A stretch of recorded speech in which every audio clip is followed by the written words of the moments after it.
So let's talk a little bit about rational numbers. Rational numbers. And the simple way to think about it is any number that can be represented as the ratio of two integers is a rational number. So, for example, any integer is a rational number. 1 can be represented as 1 over 1, or as -2 over -2, or as 10,000 over 10,000. In all of these cases, these are all different representations of the number 1, ratio of two integers. And I actually obviously can have an infinite number of representations of 1 in this way, the same number over the same number. The number -7 could be represented as -7 over 1, or 7 over -1, or -14 over +2, and I could go on and on and on and on. So -7 is definitely a rational number. It can be represented as the ratio of two integers. But what about things that are not integers? For example, let us imagine, let's imagine 3.75. How can we represent that as the ratio of two integers? Well, 3.75, you could rewrite that as 375 over 100, which is the same thing as 750 over 200. Or you could say, hey, 3.75 is the same thing as 3 3/4, So let me write here, 3 3/4, which is the same thing as, that's 15 over 4. 4 times 3 is 12, plus 3 is 15. So you could write this. This is the same thing as 15 over 4. Or we could write this as -30 over -8. I just multiplied the numerator and the denominator here by -2. But just to be clear, this is clearly rational. I'm giving you multiple examples of how this can be represented as the ratio of two integers. Now, what about repeating decimals? Well, let's take maybe the most famous of the repeating decimals. Let's say you have 0.333, just keeps going on and on forever, which we can denote by putting that little bar on top of the 3. This is 0.3 repeating. And we've seen, and later we'll show that how you can convert any repeating decimal into a rational as the ratio of two integers.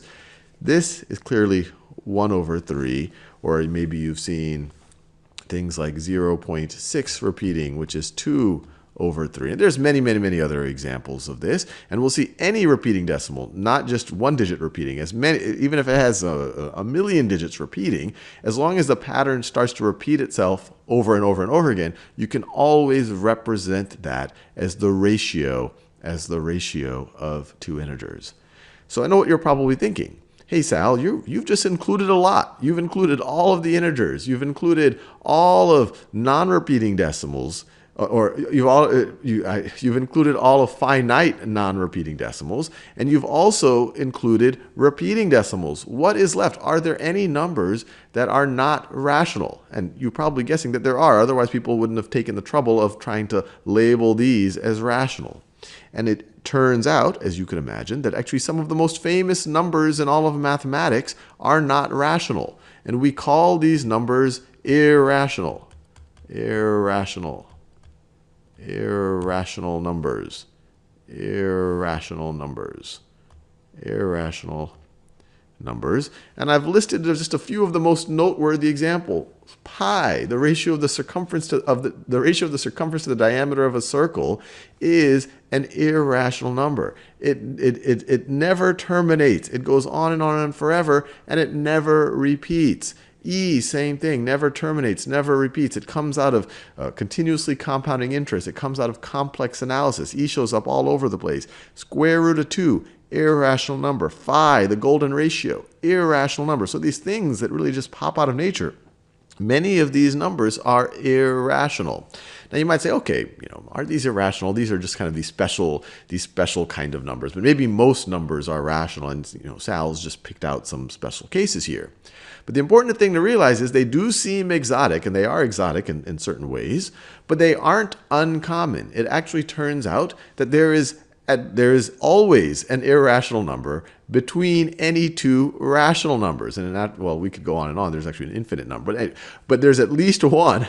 So that gives you an idea that you can't really say that there are fewer irrational numbers than rational numbers. In a future video, we'll prove that you give me two rational numbers, rational 1, rational 2, rational 2, there's going to be at least one irrational number between those, which is a kind of a neat result because irrational numbers seem to be kind of exotic. Another way to think about it, I took square root of 2, but you take the square root of any non-perfect square, you're going to end up with an irrational number.